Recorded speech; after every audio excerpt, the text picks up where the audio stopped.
할렐루야, 사랑하는 우리 예순족교회 성도 여러분, 오늘도 좋은 아침입니다.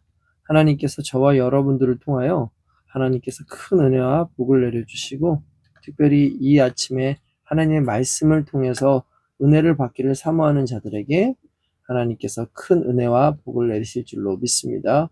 우리 다 함께 신앙을 고백하겠습니다.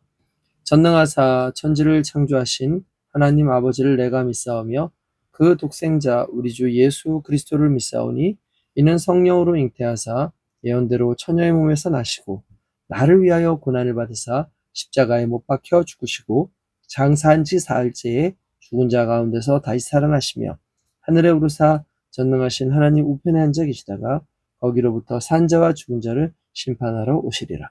성령을 믿사오며 거룩한 공교회와 성도가 서로 교제하는 것과 죄를 사하여 주시는 것과 몸이 다시 사는 것과 영원히 사는 것을 믿사옵나이다.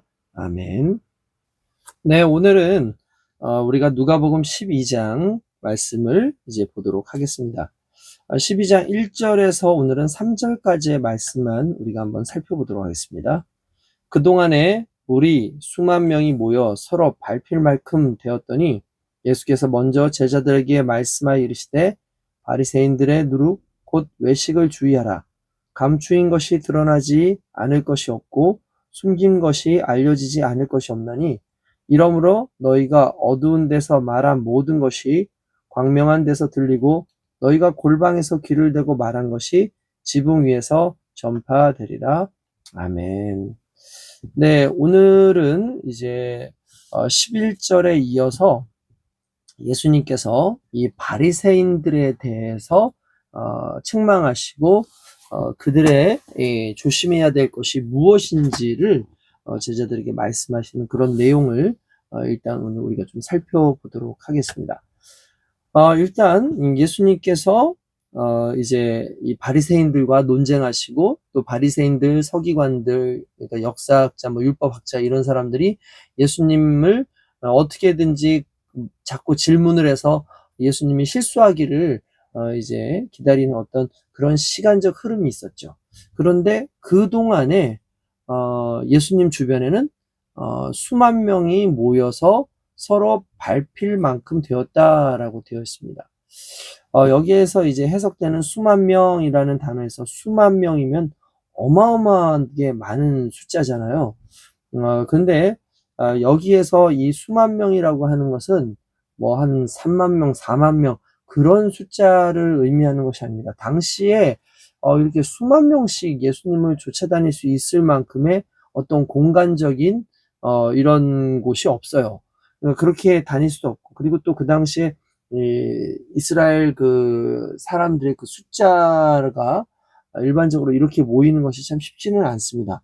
그래서 여기서 원래 수만 명이라는 단어는 우리가 일반적으로 이제 좀 많은 숫자, 그러니까 셀 수 없을 만큼 많은 숫자를 의미할 때 수만 명이라는 그런 단어를 이제 쓰기도 합니다. 일반적인 관용구라고 볼 수가 있죠. 관용적으로 쓰이는 어떤 그런 말로서 일반적으로 이제 원래 기본적으로 이제 수만 명이라고 하면 미리아돈이라고 하는데 이 미리아돈의 기본형은 미리아스라고 하는 헬라어예요. 그 뜻 자체는 그 1만 명을 그 기준으로 얘기하는데 이 이야기를 쓰면서 복수형으로 써서 수만 명 이렇게 얘기하지만 이것은 이야기상의 정확한 숫자를 가르친다기보다도 대단히 많은 사람들이라는 것을 사용해서 그 숫자가 상당히 많다라는 걸 의미하는 거죠. 우리도 가끔씩 뭐 대화할 때 와, 이거 뭐 수만 가지가 있지만 수만 이런 식으로 얘기를 하잖아요. 그러니까 그거 숫자를 얘기하려는 게 아니라 그만큼 많다라는 것을 이야기하는 거죠. 그러니까 예수님을 따라다니는 사람들이 어마어마하게 많이 있었다라는 것을 일단 기본적으로 이야기해주고 있는 것입니다. 자, 그러면서 이렇게 많은 사람들이 서로가 밟힐 만큼 되었다라고 되어 있고, 그러니까 예수님을 따르는 수많은 사람들이 있죠. 여기서 특별히 예수님께서 또 한 가지 말씀하는데 먼저 제자들에게 말씀하여 이르시되 이렇게 나옵니다. 여러분, 지금 1절 요 자체에서 상당히 의미 있는 두 가지 단어가 나왔어요. 첫 번째는 무리라는 단어고 하나는 제자라는 단어가 등장을 합니다. 예수님께서는 말씀하시는 대상에 있어서 제자들과 무리를 여러 번에 걸쳐서 구별을 하십니다. 그래서 요 12장 자체만 해도 요렇게 1절에 나오고 또 13절, 22절, 41절, 54절에 계속해서 무리하고 제자를 나눠서 이야기하시는 부분들이 나와요.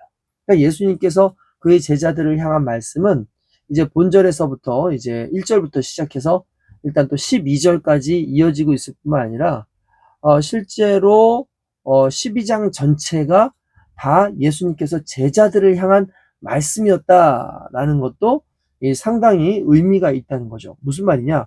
예수님께서는 무리를 향해 먼저 가시기보단 항상 제자들에게 무언가를 말씀하시고 제자들을 우선시 하셨다라는 거예요. 왜 그렇습니까? 목적이 다르기 때문에 그렇습니다. 제자들은 예수님을 따르고 예수님의 행하신 것을 본인들이 행하기 위해서 예수님을 쫓아다니는 사람들이라고 할 수 있어요.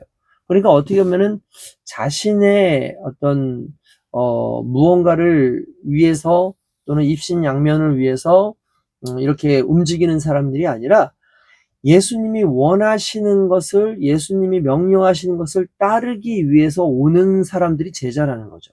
대신에 무리라는 것은 어떤 의미를 가지고 있습니까? 무리는 말 그대로 예수님을 위해서 온 것이 아니라 자신들을 위해서 예수님이 필요한 사람들이 바로 무리라는 거예요.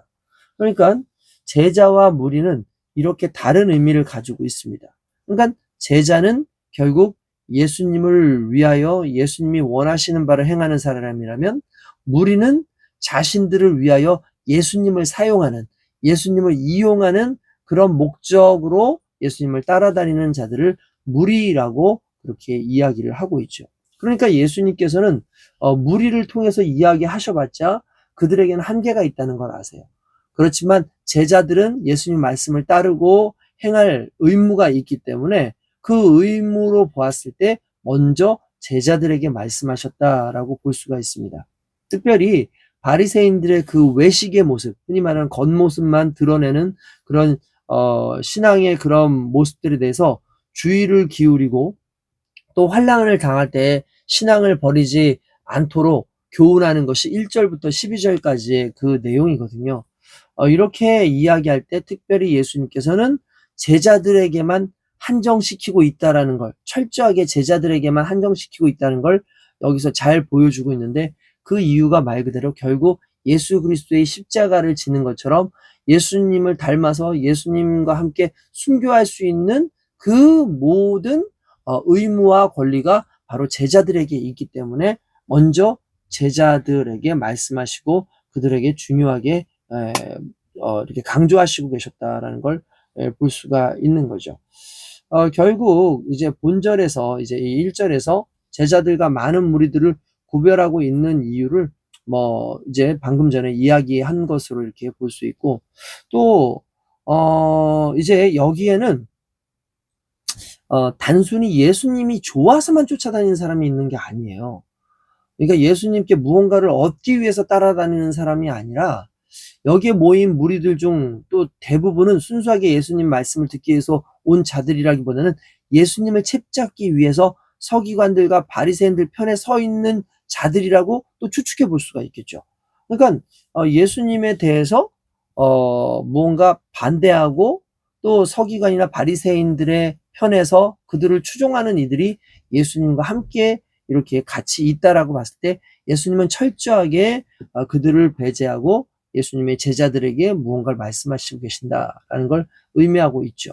그래서 오늘 읽은 본문의 말씀을 보았을 때 감추인 것이 결국 드러난다는 그 당시의 격언을 인용하면서 바리새인들이 예수님을 그렇게 따라다녔던 그 이유, 바리새인들의 그 외식, 이런 모든 것들이 결국은 하나님 안에서 명백하게 드러나서 심판의 대상이 될 것이다 라는 것을 이야기하고 있는 겁니다. 그러면서 이제 12장 1절에 바리새인들의 누룩, 곧 외식을 주의하라라고 말씀하고 있는 걸 볼 수가 있죠. 일단 누룩이라고 하는 것, 뭐 우리가 잘 알고 있는 그 효모죠. 뭐 조금 더 뭐 편하게 얘기하자면 곰팡이죠, 곰팡이. 근데 여기서 말하는 곰팡이는 그냥 우리의 몸에 이롭지 않은 그런 곰팡이가 아니라 이제 효모라 그래가지고 음식을 만들 때 넣는 그런 누룩을 의미하는 것이다라는 걸 볼 수가 있죠. 바리새인들이 행하고 있는 모든 위선적인 행동, 이것을 누룩이라고 얘기를 하는데, 누룩이 어떻게 보면 상당히 중요한 부분으로 우리에게 다가오고 있지만, 실상에서는, 그러나 누룩 속에 잠겨져 있는 누룩 자체의 어떤 모습을 이제 이 신앙적인 어떤 부분에서 이제 예수님께서 상당히 경계하게끔 하셨는데, 일단은 누룩이 가지고 있는 대표적인 속성 세 가지를 볼 수 있는데, 첫 번째가 뭐냐, 부패성입니다. 부패성. 그러니까 당시에 유대인들은 그들의 주식이 빵이었기 때문에 이 누룩은 그들에게 매우 친숙한 것이지만, 그러나 누룩을 섞은 반죽이 오래되면 그 반죽이 부패해요. 그러니까 반죽 안에 누룩을 넣었다고 다 좋은 게 아니죠. 시간이 지나면 반드시 반죽이 부패하고 나쁜 냄새를 나고 결국 이걸 버려야 되는 상황이 오는 겁니다. 그러니까 누룩의 부패성은 바리새인들의 위선을 방치하면 결국 그것으로 인해서 모든 사람들을 부패시킨다라는 걸 상징하는 것이고요. 또 하나는 파급 효과입니다. 두 번째가 적은 누룩이 온 반죽을 부풀게 만드는 것처럼 바리새인들의 위선은 주위의 모든 사람들에게 신속하게 파급된다라는 걸 상징하는 거죠. 이것은 뭐 음식만이 아니라 일반적으로 집에서 곰팡이, 제가 이렇게 여름철에 특별히 장마철이 되면 곰팡이들이 피지 않습니까? 최근에 저도 제가 머무는 그 사무실이 6층인데 6층은 볕도 잘 들고 그리고 뭐 아무런 문제가 없다고 생각했는데 제가 이렇게 뒤에 이렇게 농 같은 게 있어서 그거를 잠깐 좀 자리를 옮기려고 딱 봤더니 놀랍게도 곰팡이가 쓸어 있는 거예요. 곰팡이가. 그런데 제가 불과 얼마 전까지만 해도 그 곰팡이 그 농을 놨을 때만 해도 곰팡이가 있지 않았거든요. 그런데 어디서 나왔는지 그 곰팡이가 번져가지고 결국은 제가 벽지를 뜯어내는 그런 일이 있었습니다. 그러니까 생각지 못했지만 어떤 환경이 되어지고 습도가 조성이 되면 그냥 파급될 수 있는 거죠. 그러니까 바리새인들의 말들은 그냥 그들의 말로 끝나는 게 아니라 결국 옮겨져서 결국 외식의 형식이 더 드러나고 예수님을 반대하는 어떤 그런 모습으로 드러날 수 있다는 거죠. 뿐만 아니라 이제 세 번째로 누룩은요, 겉으로는 솔직히 처음에는 잘 구별되지가 않죠. 그렇지만 열을 가하면 결국 이제 그 누룩의 그 모습이 이렇게 드러나게 되는 어떤 속성이 있다라고 일반적으로 얘기를 합니다. 그러니까 결국 바리새인들이 아무리 겉으로 자신을 위장할지라도 마지막 때에는 그들의 죄악이 드러나게 될 것이다라고 이야기하는 것이죠. 그래서 감추인 것이 드러나지 않을 것이 없다라고 하는데, 감추인 것은 결국 바리새인들의 그 외식 속에, 그러니까 흔히 말하는 그 겉모습만 이렇게 신앙적인 어떤 모습으로 하는 그러한 모습, 이미 아는 부패되어 있는 그런 모습들을 이제 숨겨진 그 부패함이 드러나게 된다라는 것을 일단 의미하는 겁니다. 또한 이제 이 감추어진 이것이 드러나게 되면은 그 드러난 것으로 말미암아 하나님께서 그들을 심판하신다라는 그런 의미가 있고요. 3절에는 이러므로 너희가 어두운 데서 말한 모든 것이 광명한 데서 들리고 너희가 골방에서 귀에 대고 말한 것이 지붕 위에서 전파되리라 라고 말씀을 하셨는데, 이 말도 마찬가지입니다. 간단해서 어두운 데에서 몰래 비밀스럽게 얘기를 했다 할지라도 하나님 앞에서 광명한데, 그래서 하나님 앞에서 그 심판의 빛이 임하면 거기서 다 까발려지고, 또한 너희가 골방에서, 여기서 말하는 골방이라는 것은요, 은밀한 방인데 은밀한 방의 종류가 아주 여러 가지가 있더라고요. 때때로 그 은밀한 방에 대한 부분을 좀 찾아보니까 일단 뭐 이제 골방이라고 되어 있는 이곳이 이제 그 번역되어 있는 게 이제 타메이오이스라고 하는데, 타메이온이라는 말은 원래 곡물이나 비밀스럽게 간직해야 될 보물이 있는 창고, 그런 의미에서 이제 상당히 좀 이렇게 자신들이 아끼는 곳, 그러니까 적어도 이 안에 들어올 수 있는 사람이라면 신뢰할 수 있는 사람들인 거죠. 그러니까 외부와 차단되고 신뢰할 수 있는 그런 사람들이 모일 수 있는 막혀진 방이라는 의미니까 흔히 말하는 바리새인들의 비밀스러운 그 모임이나 그런 생각들을 의미하는 것이고요. 결국 그런 곳에서 말했던 그들의 모든 것들이 어떻게 된다고요? 네, 지붕 위에서 전파된다. 여러분, 지붕은 누구나 다 볼 수 있잖아요. 사람들이 다 볼 수 있는 곳. 결국 하나님 앞에서 까발려져서 모든 사람들 앞에서 공개되어져서 결국 그들의 위선이 드러나게 되는 그런 때가 온다라는 것이죠. 결국 여러분, 우리가 삶을 살면서 오늘의 말씀이 주는 내용의 핵심은 무엇이겠습니까? 결국 바리새인들의 누룩을 조심해라. 그들의 이 어떤 미사여구 또는 아주 달변의 그런 말들, 이런 것들에 의해서 본질과 상관없이 그들에게 빠져들지 말라. 만약에 그렇게 되면 너희도 쉽게 거기에 빠질 것이다 라고 하죠. 오늘날 말 잘하는 사람들이 얼마나 많습니까? 최근에 우리가 경계하고 있는 사람 중에서 그 가수죠, 박진영 씨. 그 사람을 경계하는 이유 중에 하나가 어떤 신학적 그 지식이나 또는 무언가를 배운 사람이 아니고 믿음 안에서 이렇게 자라왔던 사람이 아니고 자기가 어떠한 계기가 있어서 스스로 성경을 연구하고 스스로 무언가를 하는데 워낙 말 잘하는 사람이잖아요. 그러니까 나름대로 자신의 그 머리를 사용해서 이렇게 하면서 얘기하고 심지어는 어떤 교리적인 부분이나 삼위일체 부분이나 이런 것도 자신의 어떤 방식대로 해석을 하는데 실제로 상당히 위험하고 또 그걸 또 따르는 사람도 있다라는 거 봤을 때 야, 이렇게 말할 수 있는 사람들도 있구나. 이렇게. 결국 여러분 말 잘하는 사람들이 상당히 사람들을 혹세 무민하는 수가 있어요. 그래서 상당히 주의해야 되고 특별히 예수 믿는 사람들은 그런 사람들을 더 경계해야 됩니다.